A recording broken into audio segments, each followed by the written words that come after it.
ሰላም ውድና የተከበራችሁ የሀገሬቱ ቤተሰቦች እንዴት ናችሁ? እኔ ያለው እግዚአብሔር ይመስገን። ሁላችሁም በያላችሁበት የፈጣሪ ሰላም ብዝት ይበልላችሁ፣ ብዝት ይበልልን። ውድ ቤተሰቦች ዛሬም እንደተለመደው በአዲስ ቪዲዮ መጥቼላችኋለሁ። እናንተን ያስተምራል፣ ትምህርት ትወስዱበታላችሁ ብዬ ያሰብኩትን ይዤላችሁ መጥቻለሁ። እንግዲህ እስከ ቪዲዮ ፍጻሜ ድረስ አብራችሁን ቆዩ። ውድ ቤተሰቦች ሀገሬ ዩቲዩብን ሰብስክራይብ፣ ላይክ፣ ሼር እያደረጋችሁ አበረታቱኝ። አዲስ ጀማሪ ነኝና ማለት ነው። ሁላችንንም በያለንበት ፈጣሪ አምላክ ያሰብነውን አሳክተን በሰላም በጤና ወደ ሀገራችን እንድንመለስ ይርዳን። እንግዲህ ዛሬ ይዤላችሁ የመጣሁት በጣም ያሳዝናል። እውነት እኔ በቃ በጣም ነው ያሳዘነኝ ስሰማው ማለት ነው። ለመጀመሪያ ጊዜ ነው በነገራችን ላይ የሰማሁት ይሄን ነገር፣ ግን ትንሽ ይረብሻችኋል ማለት ነው። ምክንያቱም የሰው ልጅ ባሰበበት ባለመበት ሲውል እንጂ ባላሰበው ባላለመበት በቃ ብቻ እንደዚህ ሆናለሁ ብሎ ሳያስብ እዛ ችግር ውስጥ ሲገባ በጣም ያሳዝናል፣ ይረብሻልና ያው እንግዲህ እኛ ልጆች ዋስትና የለንም ማለት በቃ የሆነ ዋስትና የለንም። እንግዲህ አሁን እኔ ከ2 ሰዓት በኋላ ምን እንደምሆን አላውቅም። ምንም የማውቀው ነገር የለም። ግን ያው የሰው ልጅ ወጥቶ በሰላም ላይገባ ይችላል። ጤነኛ ነኝ ብሎ አሁን ጤነኛ ላይሆን ይችላል እና የሰው ልጅ ዋስትና የለውም። ብቻ ግን እግዚአብሔር አምላክ መጨረሻችንን ያሳምረው ነው ያልኩት መጀመሪያ ማለት ነው። እስከ ቪዲዮ ፍጻሜ ድረስ አብራችሁን ቆዩ። ላለማስረዘምና አጠር አድርጌ ለመናገር እሞክራለሁ። አሁንም በድጋሚ ላስታውሳችሁ ሀገሬ ዩቲዩብን አዲስ ጀማሪ ስለሆንኩ ሰብስክራይብ፣ ላይክ፣ ሼር እያደረጋችሁ አበረታቱኝ። አዲስ ጀማሪ ነኝና ቢያንስ ግማሹን እንኳን በማየት ቪዲዮን አግዙኝ። ከቻላችሁ እስከ መጨረሻው፣ ካልቻላችሁ ደግሞ ግማሹን በማየት ቪዲዮዬን ማለት ነው አግዙኝ። አዲስ ጀማሪ ስለሆንኩ እንደ ማበረታቻ ቁጠሩት። ቀጥታ ወደ ቪዲዮ ሄዳለሁ ማለት ነው። እርዳታው ገንዘብም ሆነ ጉልበት አያስፈልገውም። የምትረዱኝ በንጹህ አእምሯችሁ ብቻ ነው ትላለች። 3 ጓደኛሞች ነበርን። አብረን 10 ዓመታት ሰርተናል። 10 ዓመት አብረን ስንሰራ አንድም ቀን ተጣልተንም ሆነ ተጋጭተን አናውቅም ነበር። በመስተሳሰብና በፍቅር ነበረ የኖርነው ትላለች እህታችን። የሰው ልጆችንና ከዕለታት አንድ ቀን 2 ጓደኛሞች ተጣሉ። 2 ጓደኛሞች ሲጣሉ እኔ ደግሞ ኪችን ውስጥ ድንች እየጠበስኩ ነበረ። 2ቱ እየተጣሉ ስላለ እኔ ደግሞ ድንቹን ትቼ እነሱን ላገላግል ሄድኩኝ። በጣም እየተጣሉ ነበረና አንዷ ጓደኛዬ ተናዳ የምጠብስበትን የድንች ዘይት አንስታ ልትደፋባት ስትል እኔ ደግሞ ሄድኩና ያስኳት። በጣም ተናዳ ስለነበረ ራሷን አታውቅምና እኔ ላይ ደፋችው። አንዱ አይኔ ጠፋ፣ ግማሽ ፊቴ ተቃጠለ፣ እግሬም ቆሰለ።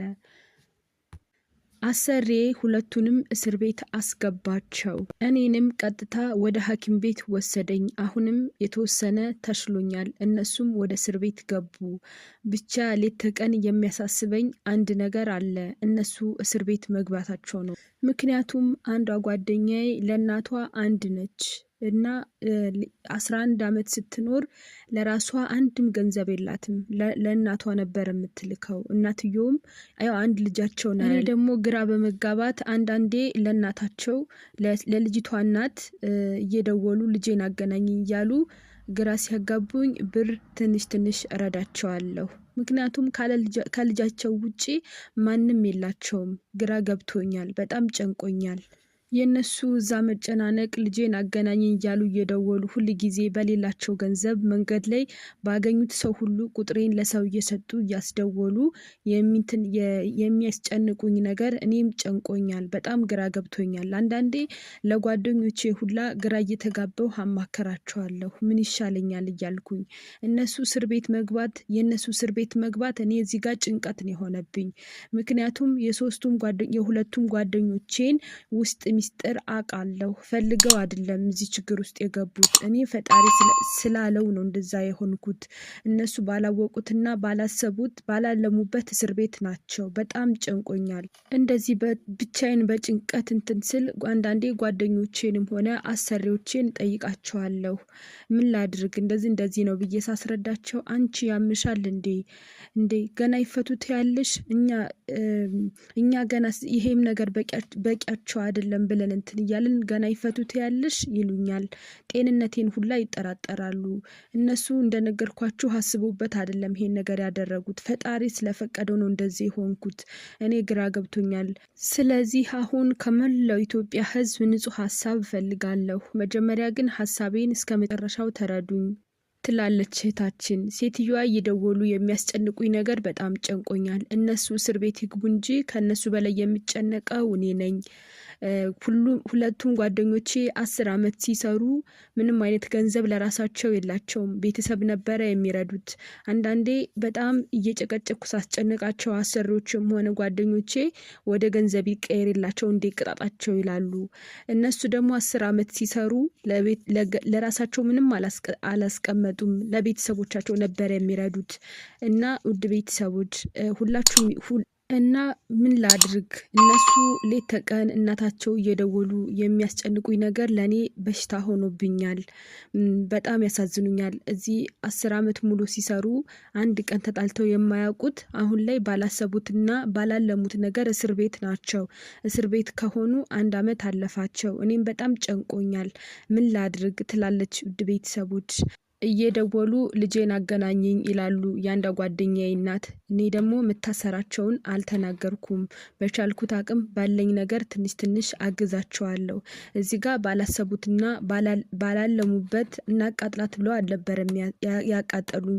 እንጣላ ብለው አልነበረም የተጣሉት። እና እዚህ ጋር ባላሰቡት ያለቅዳቸው እስር ቤት መቀመጣቸው እረፍት አሳጥቶኛል። እዛ ጋር ደግሞ እናታቸው እየደወሉ ልጄን አገናኘኝ እያሉ በየጊዜው የሚያስጨንቁኝ ነገር እኔ እረፍት አሳጥቶኛል። እኔ ደግሞ ይፈቱ ስልም ብዙም ተሰሚ የለኝም። እንደውም ጤነኛ ነሽ ወይ? አንቺ ጤነኛ ነሽ እንዴ? እንደውም ከዚህ በላይ ይገባቸዋል። አሰሪዎችም ሆነ ጓደኞቼ ሳማከራቸው ከዚህ በላይ እንደውም ይገባቸዋል። ጤነኛነቴን ራሱ ይጠራጠራሉ። ውድ ኢትዮጵያውያን ምን ላድርግ? እስኪ ሀሳባችሁን አካፍሉኝ ትላለች ውድ ቤተሰቦች። እኔ እዚህ ጋር ቤተሰብ ጤነኛና ሙሉ አካል እንዳለኝ ነው የሚያውቁት። አንድ አይኔ እንደጠፋና ፊቴ እንደተቃጠለ እግሬም እንደተጎዳ አያውቁም። የአገሬ መግቢያ ሰዓትም ደርሷል። ምን ብዬ ነው የእነሱን ፊት ማየው? ምን ብዬ ነው የምናገረው? ምን ብዬ ነው ስማወራቸው? ራሳቸውን አይስቱም ወይ? እንደዚህ አንድ አይኔ መጥፋቱና ፊቴ መቃጠሉን ሲያውቁ ጤነኛ እንደሆንኩ ነው የሚያውቁትና እንዴት ነው አገር ልገባ የተወሰነ ጊዜ ነው የቀረኝ። እኔስ ምን ብዬ ነው ከቤተሰቦቼ የምገናኘው ትላለች ውድ ቤተሰቦች። እንግዲህ ውድና የተከበራችሁ የሀገሬቱ ቤተሰቦች ሁላችንንም እኛ አሁን የምናስበው ሰርተን መለወጥ፣ ሰርተን ነገ የሆነ ነገር ማፍራት፣ ሰርተን ወደ ሀገራችን እንደምንገባ ነው የምናስበው። የሰው ልጅ ዋስትና የለውም ያልኩበት ምክንያት ይሄ ነው። እኛ ዛሬ ላይ ሙሉ ጤና እንዳለን ብቻ ነው እንጂ የምናስበው ነገ ላይ ምን እንደሚገጥመን ከአሁን ደቂቃ በኋላ ምን እንደምንሆን አናውቀውም። እና ሁላችሁም በያላችሁበት ያሰባችሁትን ፈጽማችሁ በጤና በሰላም ወደ ሀገራችሁ እንድትመለሱ የእርዳችሁ። የሀገሬቱብን ሰብስክራይብ፣ ላይክ፣ ሼር አድርጉ። ይህ የእናንተ ቻናል ነው። ስለ ማዳም ቅመሞች አዳዲስ ነገር የማቀርብበት ስለሆነ ፕሊዝ ሰብስክራይብ፣ ላይክ፣ ሼር እያደረጋችሁ አበረታቱኝ። አዲስ ዩቲዩብ ጀማሪ ነኝ። አዳዲስ እኛን የተመለከተ ነገር አቀርብበታለሁ። ፕሊዝ በእናታችሁ ለጓደኞቻችሁ አዲስ ስለሆንኩ ሰብስክራይብ እንዲያደርጉልኝ ሼር አድርጉልኝ። በቅንነት ማለት ነው። አዲስ ስለሆንኩኝ ሼር አድርጉልኝ። ውድ ቤተሰቦች እንደዚህ አዳዲስ ነገሮች ለእናንተ ትምህርት የሚጠቅማችሁ ነገር ይዤላችሁ እመጣለሁ። ሰላማችሁ ይብዛ። ቻው።